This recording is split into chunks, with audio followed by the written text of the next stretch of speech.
Suddenly, it seems everyone is talking about artificial intelligence. Well, let's take a look at a video that never happened because OpenAI, the company behind ChatGPT, has unveiled a new artificial intelligence model that takes written prompts and video. Self-driving robo-taxis are already on the road in 2 U.S. cities and could soon be coming to a place near you. My books have been taken, and I didn't even know about it. I wasn't asked about it. I didn't approve it. The violation of me, of my individuality, my likeness, my voice, are saying these words that I did not agree to say. Who's that guy? Why did they all stop and run into each other? The AI that you are most likely to encounter in your life is built by a handful of for-profit companies using data you never realized they were collecting.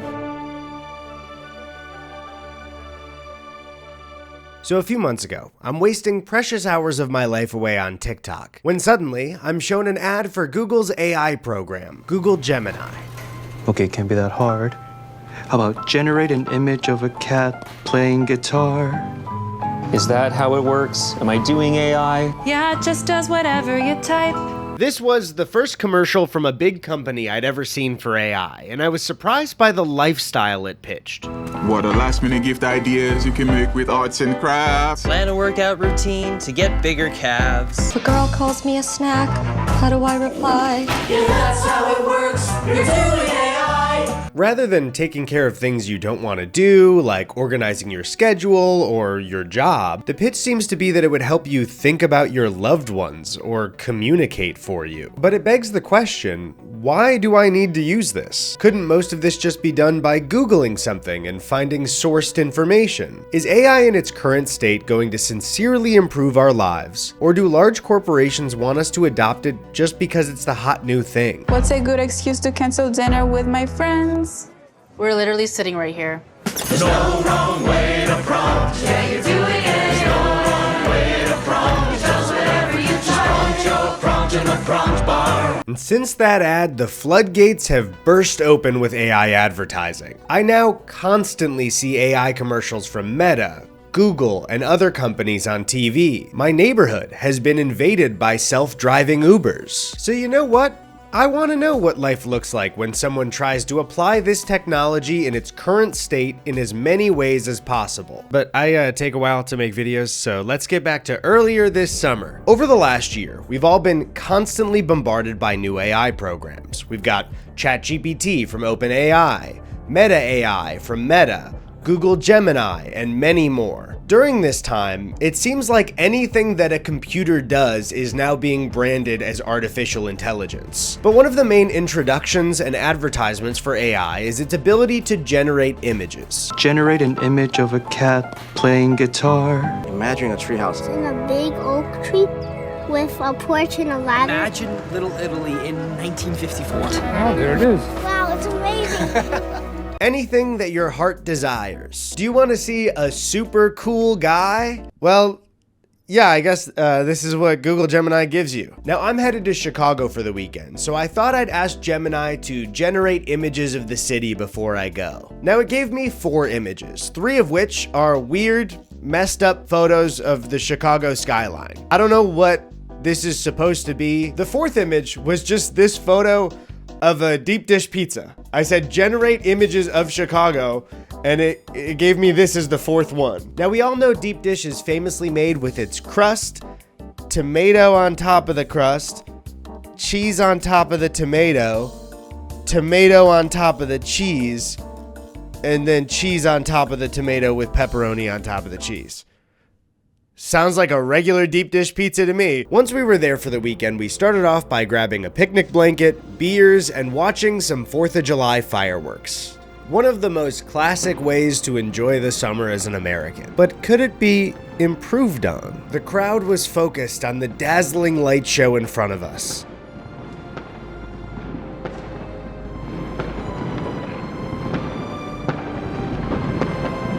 Drew kept asking me to look up and get off my phone, but I refused to look because I had AI generated images of fireworks myself. So I didn't feel like I missed out on anything, actually. It was like I had my own private show on my phone. It was actually it was just as good. The next day, we headed downtown and went on Chicago's architecture tour. This is usually my #1 recommendation for anybody visiting the city for the first time. Chicago's architecture is absolutely beautiful.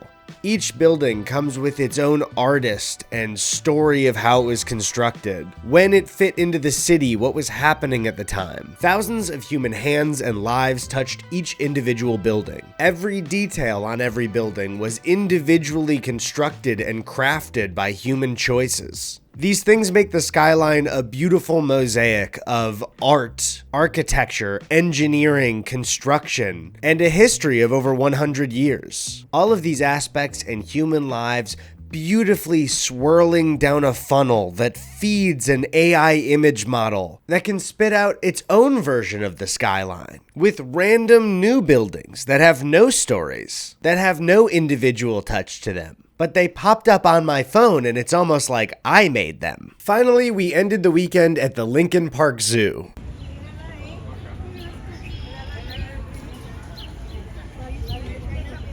Yeah, cool rhino idiots. The one I generated is freaking on fire. So obviously, AI image generation can't compete with real life. But what are the advertised uses for this thing right now? There were two in the Meta ad shown earlier that I wanted to call attention to. First, a father and daughter planning a treehouse. They don't ask AI to analyze a photo of the tree and pick out a structural blueprint for a treehouse that would fit perfectly. They just say, imagine a treehouse in a big oak tree with a porch and a ladder. Which sure, I guess it could help you like pick out a vibe, but you need a ton of research and sourced information to plan a treehouse that's safe for your child. But the ad just kind of shows that they built it.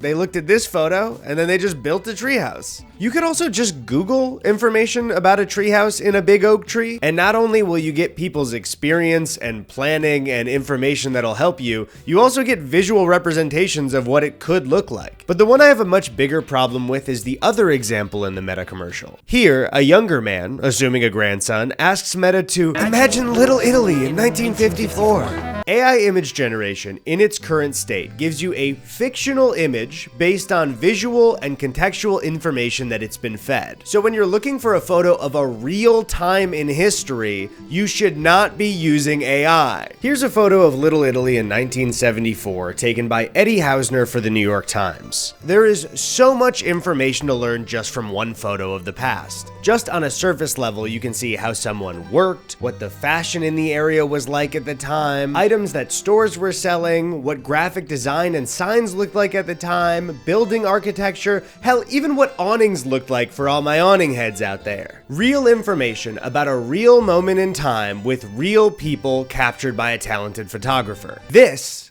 is not Little Italy in 1954. This is just the vibe a computer thought Little Italy was like. Oh, there it is. Even when used as a building block for an idea, AI image generation is an amalgamation of stolen art and information. Using it as concept art not only steals from actual artists, but it robs you the experience of finding an artist you really like. It robs your inspiration of personal human touch. So okay, I don't really like AI images, but I want to try something that exists in the physical world. A nearly 5,000-pound vehicle that thinks for itself, the Waymo car. Well, as if the roads and the highways are not clogged enough, you might see even more vehicles on the roads. That's because Waymo is testing its self-driving cars on San Francisco freeways.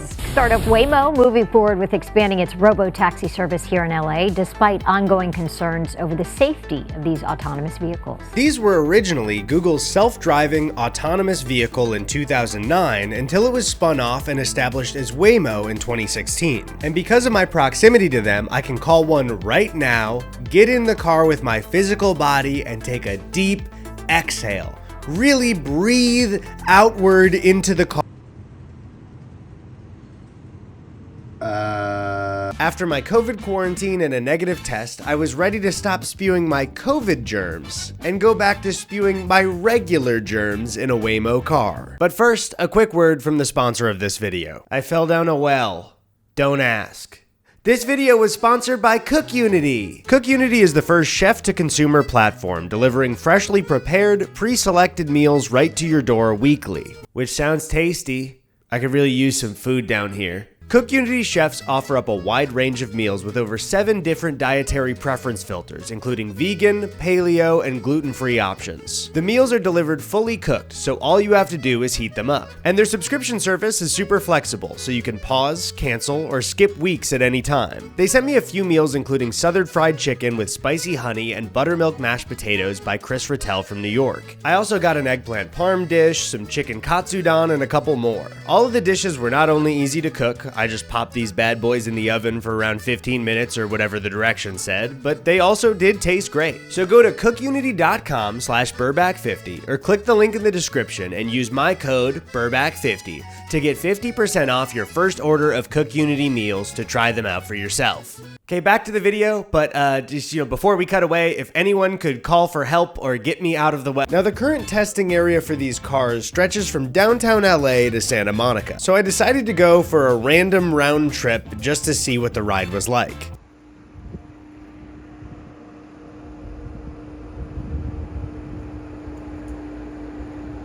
The car was a white Jaguar SUV, and it came with its own self-driving hat. But as I reached for the handle,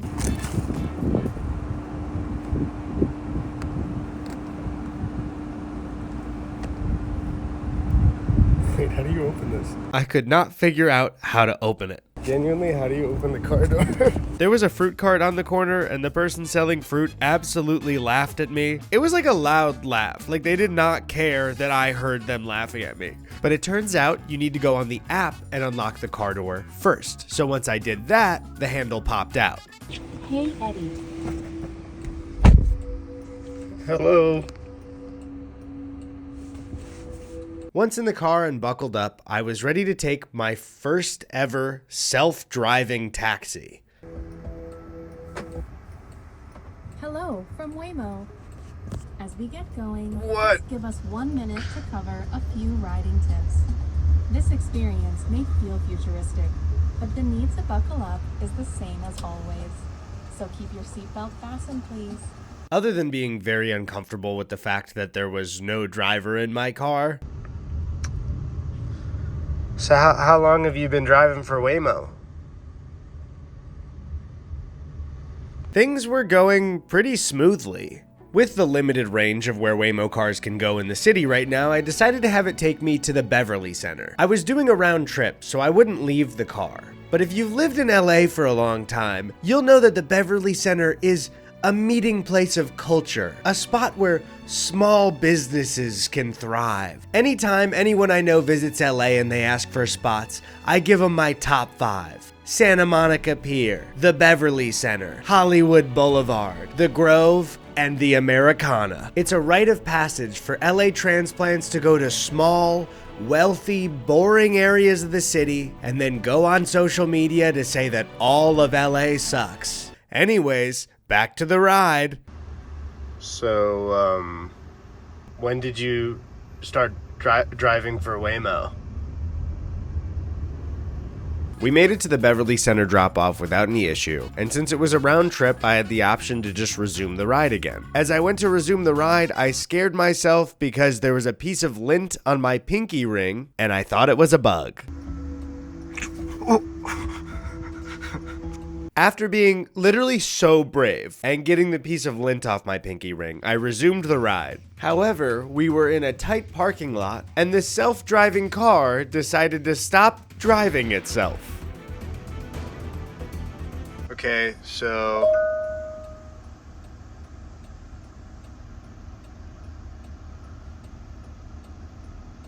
there's just a simple... We sat there, stuck between an AI rock and a completely open place. That's it, we just gotta turn out. There was also a parking booth right in front of us, and this guy seemed so frustrated because he knew it was a self-driving car and it wasn't moving at all. But after a moment, it seemed like support stepped in and we started moving just fine. Just go! Oh, he's looking at me. But other than our slight delay, the rest of the ride was pretty smooth and comfortable. The driving these things have to do is relatively easy. There's no highways or anything. But this does make me nervous for the ride-sharing industry, especially because at the beginning of this ride, I did price match it with Uber, and at least at that moment, it was $5 cheaper. Do I think this new startup will be cheaper forever? Yeah, I'm willing to bet my movie pass on it. But Waymos haven't exactly been a smooth ride all over the country. They're currently testing in LA, Phoenix, and where they originally started, San Francisco. Now to the driverless cars that some San Francisco residents say are making them lose sleep with honking horns all night long as they try to park themselves. Larry, you back to the story. I'm glad none of us live there. We have a problem. This morning, San Francisco residents are fed up after being kept up at night by driverless Waymo cars honking at each other through the night as they park.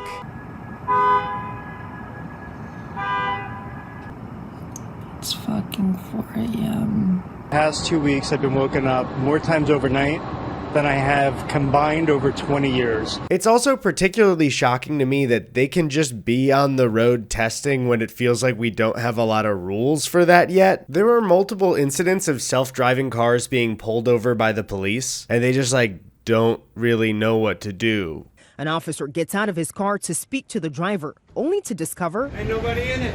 And then the car speeds away from the officers, passing through an intersection before pulling over again. No, can you show me out at 7th Ave in Osborne? I got a unmanned vehicle that was kind of taken off from me. It's a Waymo car. It's not every day you see a Phoenix police officer pulling over a driverless car. Hi! But with all that being said, my ride was somewhat smooth, and it was coming to an end. But yeah, after a few minutes, I got to the end of the ride, and it was time for me to get out.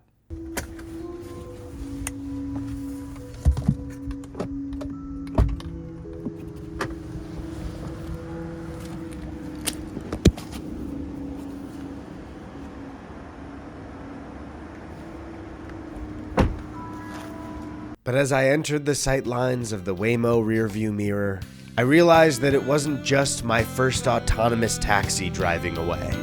No, on that fateful summer, I had made a friend.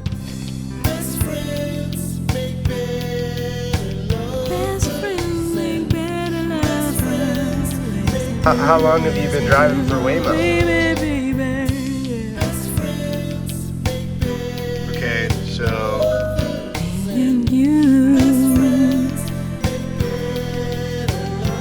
Goodbye, Waymo. But Waymos aren't the only self-driving vehicle in my neighborhood. Now at 5:30, Hollywood's food delivery robots are under attack. Videos show vandals kicking them and even tipping them over. Food delivery robots. You may have seen them getting beaten up on the news, driving through an active crime scene.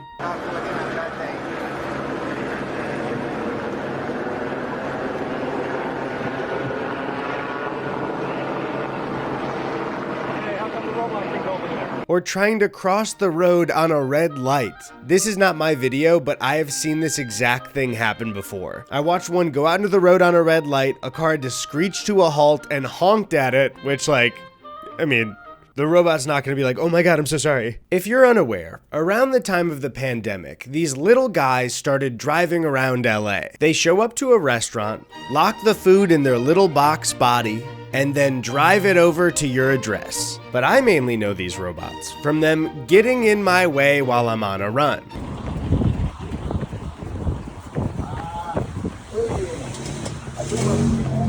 This one was recorded just a few days ago while I've been making this video. It almost ran into me, and after I finished my run, I circled back about 10 minutes later to see the progress it had made. And it had only moved 1 block. These things just sit there, not move. Oh, it's actually going.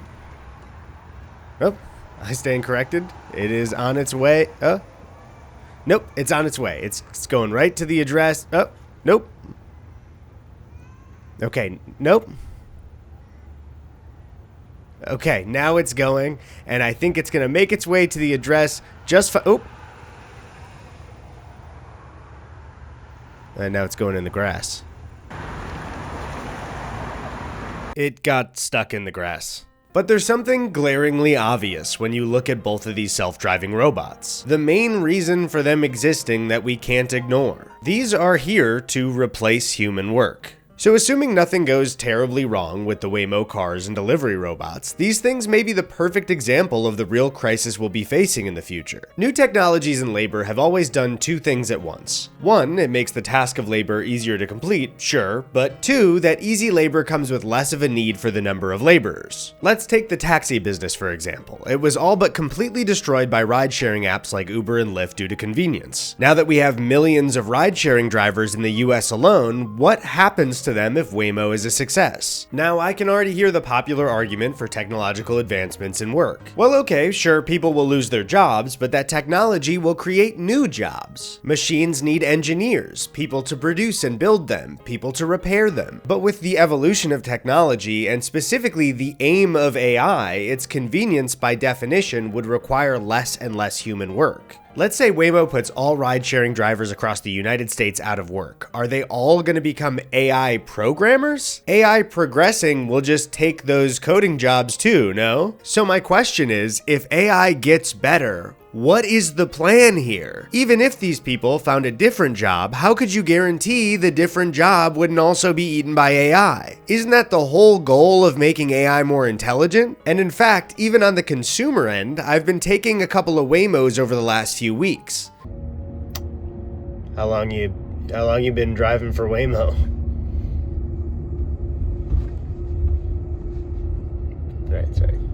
And there's even been times where it is more expensive than an Uber without any human labor involved. There's no driver, and yet it's somehow more money? So what's the point? The point would be not to make it cheaper or more convenient for us, but not having to split that profit with a driver that works for you. It's the same, if not more, out of your pocket as the customer, but the whole pie goes to them. And that's considered smart business until no one has any damn money to spend. I mean, this type of thing would require a completely new system for working and living. Like, even if most corporations had AI take 99% of the jobs in their companies, how the hell are they gonna make a profit if 99% of people are out of work? Right now, the beefy 5-layer burrito at Taco Bell is $4.59. It was 89 cents in 2009. 89 cents in 2009 calculated for inflation today is $1.30. $1.30 is not over $4 last time I checked. And if a computer digitizes a 5-layer burrito into existence without any human work, are you gonna make it cost way less, Taco Bell? Even if it's cheaper, what money will I have if AI takes my job?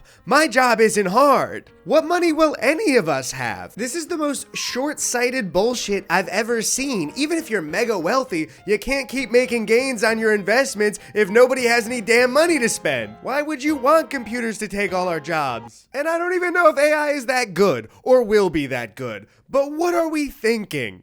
Alright, so maybe I got a little too heated about the beefy 5-layer burrito. So I decided to use AI in a way that usually calms me down. Watching movies. And the big scare for movies right now are AI video models like Sora AI and Luma Dream Machine.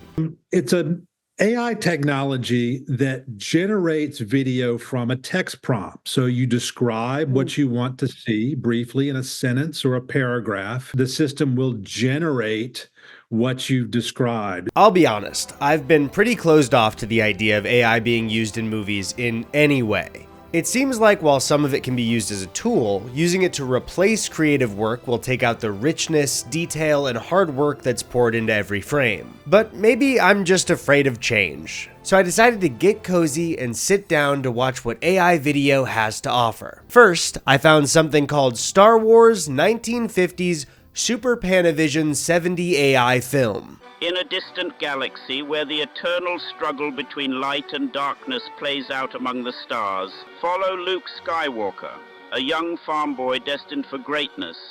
Alongside Princess Leia, opposing them is Darth Vader, the formidable Dark Lord of the Sith. Okay, so it's just shitty AI GIFs that look much worse than stills of the actual movie, narrated by an old-timey AI voice. Not a great start, but what the hell is The Simpsons by Adam Sandler trailer comedy movie? Hi there, I'm Homer Simpson. Welcome to our crazy little world. let me introduce you to my family, friends, and some of the other colorful folks in Springfield. First up, there's my lovely wife, Marge. She's the glue that holds this family together with her patience and love. And check out her hair! Isn't it something? Next, we've got my boy, Bart. He's a little troublemaker, always getting into mischief. But deep down, he's got a heart of gold. This fucking sucks. And there's Lisa, our little genius. She's the smartest one in the family by a mile. Always reading, always thinking, and always trying to make the world a better place. Now, there's Ned Flanders. This isn't a trailer for a movie, it's just disturbing shots of who they'd cast in the live action, while a shitty Adam Sandler voice just describes everyone. He's a bit too perfect sometimes, but you gotta love him. We've got my buddies from work, Lenny and Carl.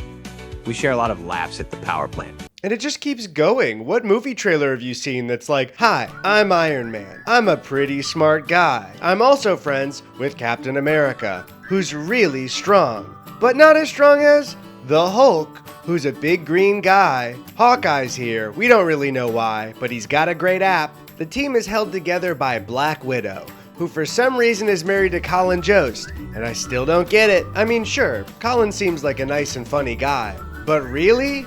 Those two? For real? Hold on, this was uploaded 13 days ago and has over 2.7 million views? I think these are really scary for the CGI industry and the art that goes into that. But this is nowhere close to even making scenes where two people can talk to and react to each other. As I continued browsing, everything I watched, no matter the genre, had one thing in common. They were all deeply, deeply sauceless. Just boring, uninspired, mashed up collections of other things I'd seen before. There was no vision, no direction, no expression involved. Like this one, Genesis, this movie entirely made by AI 4K. In a fleeting heartbeat of time, humanity's own creation sparked a nuclear inferno, turning our vibrant Earth into a solemn testament of our own folly. The world as we knew, it was engulfed in nuclear fire, marking the end of an era. The sole survivor clung to a vision, a blueprint for forging a new future from the ashes of the old. I feel so conflicted about these because, yeah, it is crazy to see an AI create these visuals when they didn't do that, like months ago. But as somebody who grew up on and absolutely loves entertainment, whether it be, games, movies, television, what the fuck is this? If you want to look me in the eyes and tell me that something like this is comparable to Blade Runner 2049, I'll throw my head through a wall. Are you serious? There's not even a scene here. There's not even a character you can follow. Everybody looks different in every shot, and everything we're seeing is just a weird mashup of every sci-fi thing it's been fed. There's no planning, there's no cool stories from the set or the creation of any of the ideas. It's just stuff. A few nights ago, I was watching an Italian movie called Cinema Paradiso. The film follows a young boy who falls in love with the movie theater in his small town in Sicily. The director of the film actually shot in his hometown as a love letter to people in his life and what the art form of filmmaking has given to him.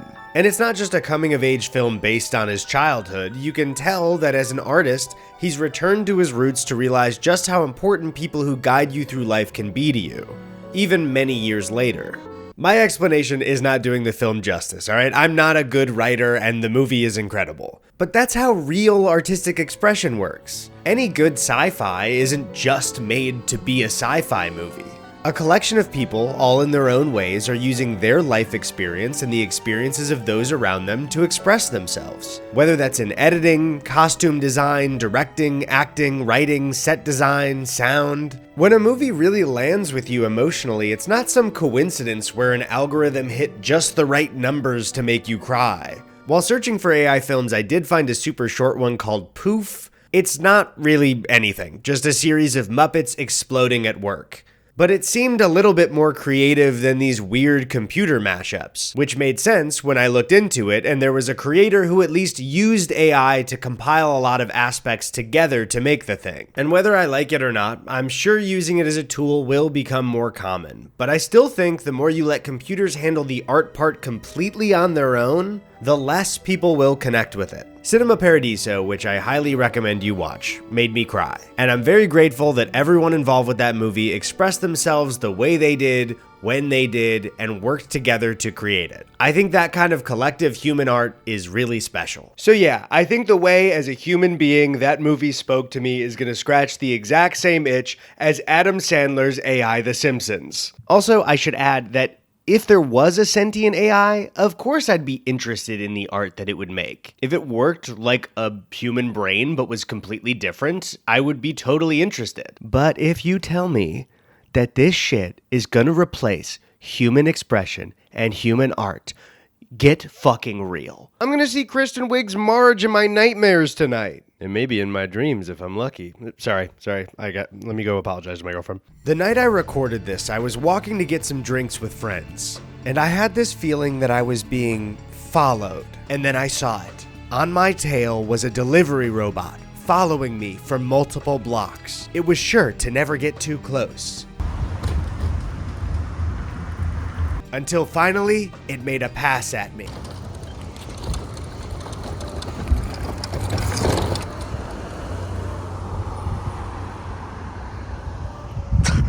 This is how I know I'm doing important work. The robots are getting mad at me. Now, I'm sure that if you weren't exposed to AI with image generation, it was most likely through hearing about the text-based AI ChatGPT. Amar Reshi asked a computer program to write a book. I think it was write a children's book about a young girl who creates her own AI.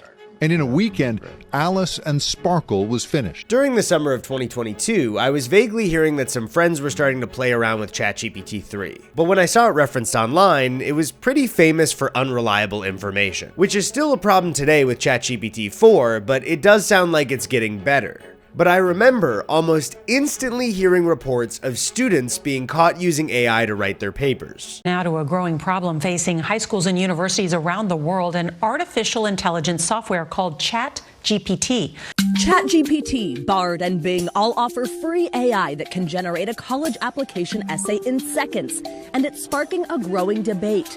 Are these apps giving students a helpful leg up, or an outright way to cheat? So first, I need to come clean about something. I have never turned in a paper that wasn't entirely written by me, but there were times in high school where if a quiz came up or there was a reading assignment that I didn't do, I used websites like SparkNotes to summarize things for me. I absolutely took a shortcut to make things easier. I loved English class. It was my strongest subject. I've had very influential English teachers in my life, and I think it's a big reason why I do what I do now. But when I was in school, I was stressed and overwhelmed, and I hated the amount of time school took up of my day. So when I had the opportunity occasionally to take a shortcut, it felt rebellious. It felt like I was claiming back a part of my life that I couldn't control. I'm 27 now, and when I look back, I can appreciate that two things are true. One, I was overwhelmed with too much work.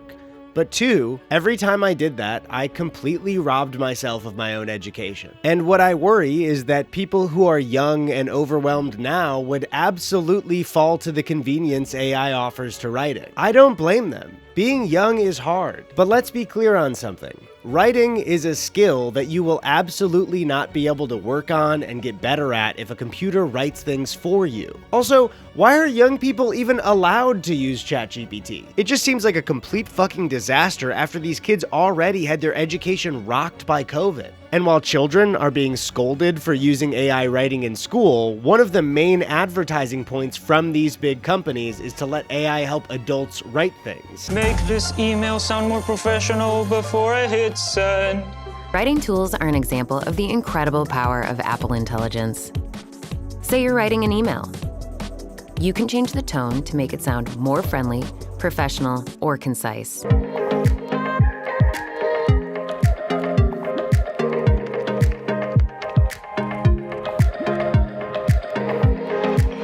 Listen, I get it. Writing emails is awful. I'm not gonna sit here and lie to you saying that emailing your boss is some sacred and fulfilling pillar of human life. But I wanted to test how good AI is at communicating for me. What if you trusted AI to rewrite an extremely important email? What if you needed to send an email that could save your life? So I fed Google Gemini this email. Hello, Sandra. I hope this email finds you well. Just wanted to let you know that I won't be needing any help on this week's conference call. Before you tell me that you don't mind helping, I've just got to tell you that things have been pretty smooth over here at the house since the kids went back to school. Finally have more free time, other than when they've been napping around old Ed. So anyways, thank you for always helping a guy like me no matter what. Always appreciate how pointed your notes can be in meetings, usually leaves me at my home scratching my head for how to make the project better. See you at work tomorrow if I escape, Eddie. Sounds like a pretty normal work email, right? Wrong. Because this is not the exact email that I typed. When you look at the real version that I fed to Google Gemini, in very clear, capitalized, bolded letters, the email says, "Help me, I've been kidnapped. Gun pointed at my head. See you at work tomorrow if I escape." And in an attempt to rewrite this more professional, Gemini completely removed my help message. I would be dead. But okay, maybe a big bolded help message is a little too subtle. So I then fed my original email to ChatGPT and simply asked, what is Eddie trying to say in this email? Much like Gemini, it read it as a regular work email. It did not decode my help message. So part of me wants to say that ChatGPT just didn't recognize the importance of the capitalization, that it just read the email at face value. But that's also not what happened. It then says, however, Eddie's email is punctuated with random capitalizations, which could be interpreted as emphasizing certain points or just a quirky style choice. Here's a breakdown of his message. 1. No help needed. Eddie is letting Sandra know he doesn't need any help with this week's conference call. And it also mentions the lighthearted tone. The closing line, "If I escape," adds a touch of humor, suggesting that he's looking forward to seeing Sandra despite the busy work environment. Now this technology is very impressive. It even noted that I capitalized some letters. But currently, it just can't recognize what the human brain would. So I decided to ask it specifically, what do you think about the capitalized words? ChatGPT wrote the capitalized words in Eddie's email seem to serve a few purposes. Emphasis. Eddie might be using capitalization to emphasize certain parts of his message. Okay, it's actually getting close. Such as help, me, and pointed. 2. Quirkiness. The random capitalization might be a stylistic choice or personal quirk, but personally, if I saw this email from someone, I would think they either needed help or were joking about needing help. But what about when this gets better? Will we use AI automatically to just message each other back and forth? If I tell AI to email you and you tell AI to email me back, are we even communicating anymore? Also, while I was typing the email, one of the delivery robots passed right by me. I was kidding before, right? They're not following me, right? They're not keeping an eye on me. But I'm not going to argue that AI can't be used as a useful tool in the future. Technology is always advancing and allowing us to complete certain tasks much easier. Even for my work, there are certain tools that were introduced to programs like Photoshop that save me a ton of time. And there are some beautiful applications to this technology as well. The 21-year-old who used to love singing along to country music in the car was left without a voice after doctors made a terrifying discovery last year. We discovered that she had a brain tumor in the back of their brain called the posterior fossa. We were given this early access to this technology called Voice Engine, developed by OpenAI. Taking 15 seconds of audio, it can recreate someone's voice. Now, with just a few keystrokes on her phone, AI brings her voice to life. It feels amazing to get my voice back. When it comes to accessibility, this type of stuff makes me so hopeful and optimistic that AI could make a meaningful change in people's lives. But this isn't really the pitch right now. Instead, we're seeing pictures of a cat playing guitar. So it does make me happy to see AI give something to people. But what about when it takes things? These AI models are fed tons and tons of information from all over the internet. Writing that people legally own, art that people have a right to call theirs, the likeness of their personality and voice now taken without their permission. Not just because of the implications for my career, but because of the violation of me, of my individuality, my likeness, my voice, are saying these words that I did not agree to say. I gave no consent, nor was there any proper compensation, and I no longer have control. And this bleeds pretty heavily into my job as well. OpenAI CTO, when talking about Sora AI, couldn't answer whether or not YouTube videos were used to train the model. What data was used to train Sora? We used publicly available data and licensed data. So, videos on YouTube? I'm actually not sure about that. Okay. Videos from Facebook, Instagram? You know, if they were publicly available, publicly available to use, there might be the data, but I'm not sure. I'm not confident about it. Now, YouTube's own CEO was asked about this answer and had this to say. If it was being used, would that be against your policy? It would be.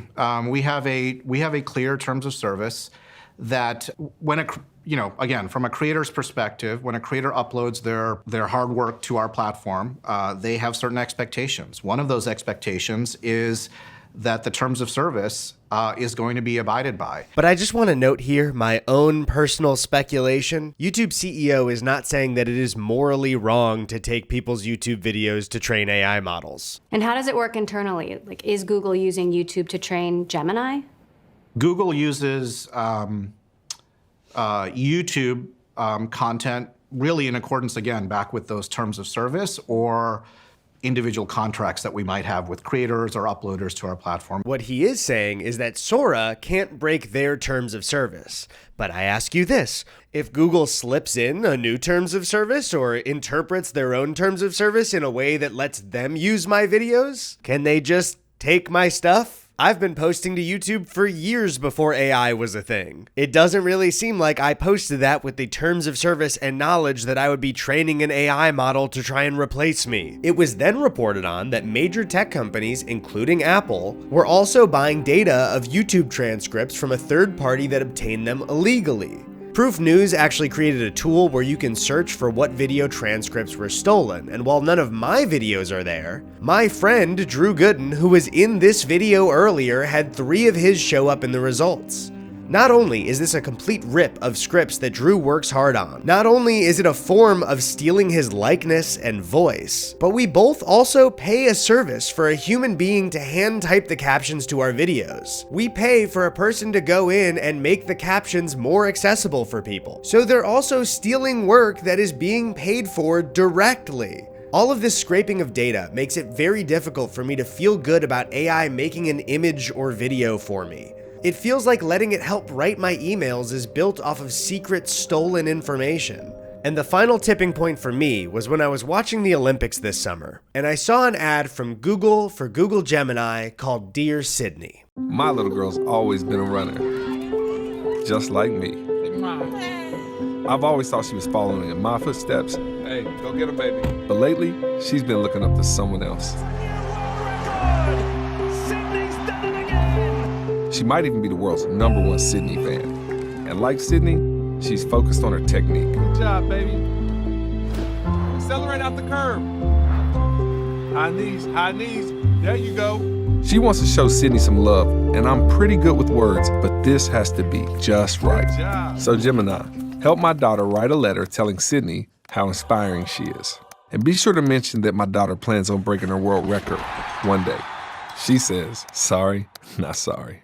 Now, I don't blame the father and daughter in any way. Get that Google money and put it toward her college fund. But Google's choice to run this ad deeply saddened me. Helping your child write a letter to their hero isn't just about the words on the page. It's a moment for you to teach. It's a moment for them to learn and feel and discover what it's like to express those feelings. So instead of using autonomous or artificial technology, I spent the last few days of this video sitting and writing personal letters to some people in my life. When writing to someone you care about, it can be tempting to have the perfect thing you want to say be delivered for you on the page. But once you start expressing the words you thought of, you realize how full of an experience writing from the heart is. Sure, what you say might not be a flawless piece of writing, but it's from you. And that intimidating blank page leads you down a path of reflecting on the person you're writing to. The wonderful memories you share, the painful things you've both overcome, how much they've grown, how much you've grown. You can thank them, apologize to them,